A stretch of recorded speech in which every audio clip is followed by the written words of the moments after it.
খাবারটা কি যে দারুণ হয়েছে, তাই না? আমার তো টেনশনে খাবার কোনো টেস্টই লাগছে না, কখন ধরা পড়ে যায় কি জানে। আরে চুপচাপ খান তো, কিচ্ছু হবে না।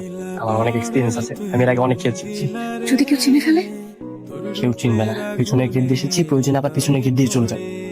আচ্ছা, বলছিলাম আপনাদের তো ঠিক চিনতে পারছি না, আপনারা কোন পক্ষের কার কি হন বলেন তো?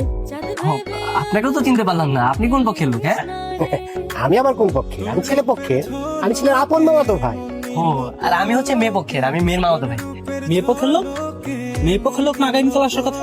আসলে হয়েছে কি, আমরা দুই পক্ষেরই আত্মীয়, মেয়ের মামাতো ভাই আর হচ্ছে ছেলের বন্ধু আর হচ্ছে ছেলের বান্ধবী, তাই না? ও আচ্ছা, তাই নতুন তো তাই চিনতে পারতেছি না। আচ্ছা খান খান। হ্যাঁ ঠিক আছে।